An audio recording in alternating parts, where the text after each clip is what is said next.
बनाइरहेको हो कि बिगारिरहेको? दिदी म त ग्यास खोजिरा। होइन, गाडेको धन हो र यसरी खाल्टो खनेर ग्यास भेटिनलाई? फेरि तिमीलाई कसले भन्यो यसरी बीच बाटोमा खाल्टो खनेर ग्यास भेटिन्छ भनेर? अब हाम्रो देशमा धेरै खनिज पदार्थहरू छन्, के थाहा जमिन खनेर ग्यास भेटिन्छ कि भनेर नि। ग्यास त होइन भाइ, प्लास्टिक र सिसाको टुक्राहरू चाहिँ भेटौला। फेरि ग्यास भेटिहाल्यो भने नि के गर्छौ भाइ? विदेशीहरू आएर हत्ताइहाल्छन्। छोडिदेऊ यस्तो मूर्ख काम। होइन दिदी, ग्यास सर्टेज भएर धेरै नै दुःख पाइयो। अब त म जसरी भए पनि ग्यास खोजेरै छोड्छु।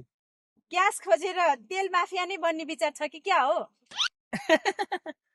ग्यास भेट्यो भने त्यो पनि बनाउला नि दिदी। पहिला मलाई राम्रोसँग खन्न त दिनुहोस्। ल ल भाइ, खन खन। ग्यास भेटाएनौ भने तल मेरो पाखो बारी बाँझै छ, खन्नलाई आउनु नि। मकै भटमास लाउने बेला भइसक्यो। कम से कम खेताले त खोज्नु पर्दैन। मान्छेले यहाँ ग्यास खोजेर रोजगारी उमार्ने कुरा गर्दैछु, ऊ भने सित्तैमै मकै भटमास उमार्ने कुरा पो गर्छ बा।